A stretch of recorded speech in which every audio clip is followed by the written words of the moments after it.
Sur le plan spirituel, l'image du scanner serait bien appropriée pour représenter cette parole de Dieu qui va radiographier notre être intérieur, notre âme, notre esprit, nos pensées.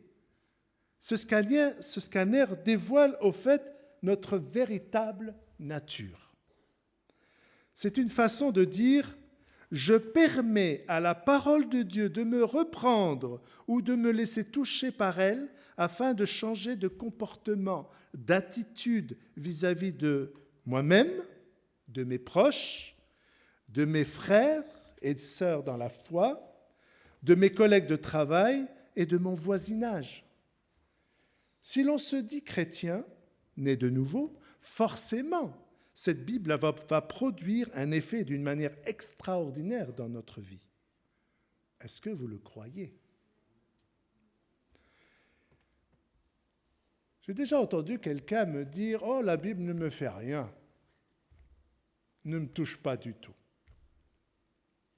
Mais à chaque fois que j'entends ça, je me dis « Mais ce n'est pas possible !» Il y a quelque chose.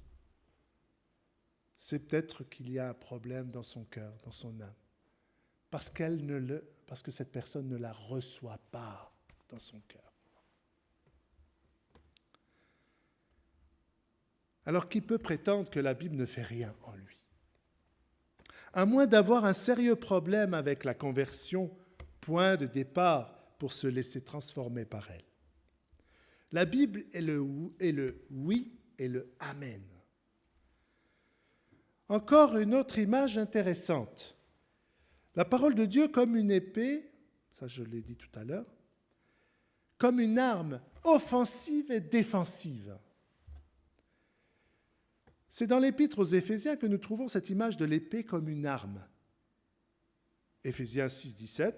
Prenez aussi le casque du salut et l'épée de l'Esprit qui est la parole de Dieu. Une épée, comme vous le savez, sert à combattre et à se défendre contre principalement son ou ses adversaires. Pour cela, il faut connaître son arme. Son utilisation exige une dextérité. Comme toute discipline sportive, il est indispensable d'avoir de l'entraînement. À force de se préparer, nous n'aurons plus de secret pour se défendre contre notre ennemi commun, Satan et ses démons, qui jouent avec la ruse, la séduction et la guerre.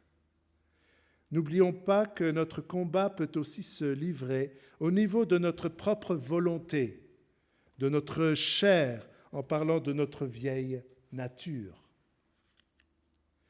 C'est pourquoi ne négligeons surtout pas l'étude de l'Écriture. Méditons-la sérieusement et surtout appliquons-nous à la mettre en pratique. Pour bien connaître son arme ou son instrument de combat, c'est-à-dire la Bible, il faut savoir bien l'interpréter. D'où la nécessité d'utiliser les bons outils d'étude. L'apôtre Paul nous dit dans certaines de ses lettres qu'il nous faut être vigilants quant aux faux docteurs, et malheureusement, il en existe. Parfois, on se tire les cheveux. Par exemple, certains théologiens libéraux considèrent les miracles bibliques comme des faits légendaires, peut-être certains. En cela, nous nous y opposons formellement. Ou encore, malheureusement, on a inventé la théologie de la prospérité. Si tu es riche, c'est que tu es béni. Alors, quel statut ont les chrétiens qui aiment Dieu de tout leur cœur et qui sont d'un revenu modeste, voire indigent dans certains pays sous-développés? On a par ailleurs utilisé la Bible à mauvais escient. Il n'y a pas si longtemps, on a brandi la Bible pour encourager la guerre en Irak. Quel genre de théologie est-ce donc? Malheureusement, cette Bible peut être mal utilisée. C'est pourquoi, frères et sœurs, nous sommes responsables dans la manière de vous la transmettre. Nous aurons des comptes à rendre devant Dieu pour la bonne ou mauvaise transmission de la parole de Dieu à vous tous. Cela n'enlève en rien votre responsabilité, notre responsabilité à chacun de la manière dont nous étudions la parole de Dieu. Ça, c'est pour parler de l'épée. Maintenant, on va passer à une autre image, celle du feu. C'est dans Jérémie chapitre 5, verset 14, où Dieu dit à Jérémie, « Parce que vous avez dit cela, voici, je veux que ma parole dans ta bouche soit du feu, et ce peuple du bois, et que ce feu les consume. » Plus loin, dans le chapitre 23 de Jérémie, au verset 29, « Ma parole n'est-elle pas comme un feu, oracle de l'Éternel, et comme un marteau qui fait éclater le roc ?» Et symboliquement encore, je retire dans les Actes, quand ils ont entendu la parole de Dieu comme du feu, il est dit, ils eurent le cœur vivement touché. En effet, le feu est le symbole qui embrasse tout sur son passage, et de façon analogue, la parole de Dieu nous permet de nous corriger, de nous redresser et de se laisser bouleverser afin d'être amenés à nous conformer à la volonté divine dans tout notre comportement, attitude qui honorera Dieu, notre Père céleste.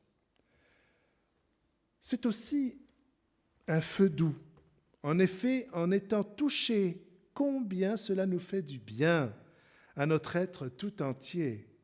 En écoutant les belles paroles de Dieu, que nous sentons notre cœur se réchauffer d'espérance et de foi.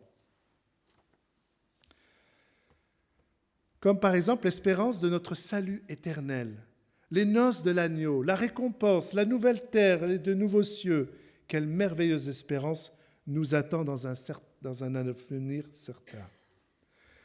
Jésus disait des gens qui écoutent la parole qu'ils reçoivent d'abord avec joie et qu'ensuite ils oublient cette parole qui les a touchés.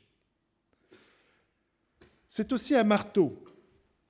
Pourquoi un marteau ? Un marteau pour enfoncer le clou. On pense à la répétition de coups. On assène des coups de marteau pour enfoncer des clous. Alors, comme nous sommes des auditeurs oublieux, nous avons besoin d'entendre et de réentendre la parole de Dieu autant de fois que cela est possible. Prenons garde toutefois de s'en lasser. La lassitude d'écouter la parole est signe que nous nous laissons prendre par autre chose. Un marteau qui assène des coups, la répétition des textes de la parole de Dieu.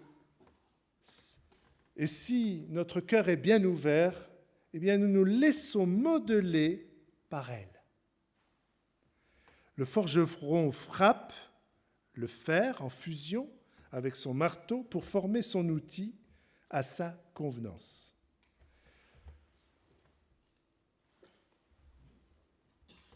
Alors pourquoi la parole de Dieu est si importante? Comme je viens d'énumérer avec ces différentes images, eh bien elle est importante parce que cela va nous transformer dans la mesure où nous l'acceptons.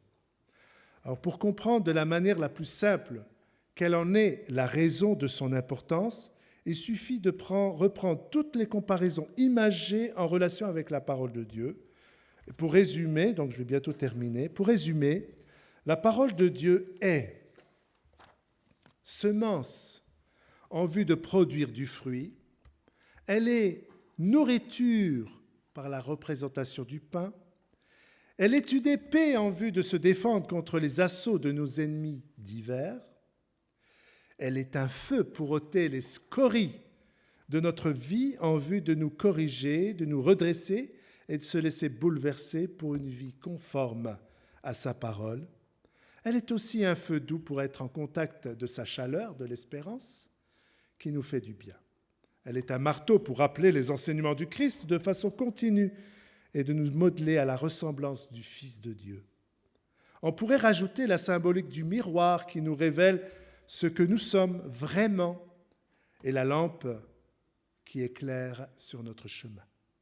Autant de symboliques qui montrent l'efficacité des textes bibliques dans notre propre vie et dans celle de l'Église à laquelle nous appartenons.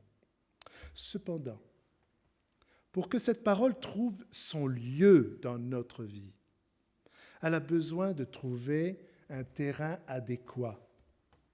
Vous aurez compris qu'il s'agit du cœur, mais pas seulement. Le secret de tout l'enseignement des apôtres repose sur le fondement de l'enseignement du Christ et en particulier du message de la croix. Vivant donc en crucifié, nous pouvons avoir la certitude que notre vie produira du fruit qui glorifiera Dieu dans toute notre conduite. Oui, l'idée de la croix dans la vie du chrétien est indispensable pour que cette parole de Dieu puisse produire son effet. Ce n'est plus moi qui vis, c'est Christ qui vit en moi. Frères et sœurs, je dirais en conclusion que toute la beauté des Écritures dont nous avons parlé ne pourra être saisie et vécue que dans la mesure où j'ai pour point de repère la mort de Jésus sur la croix. Amen.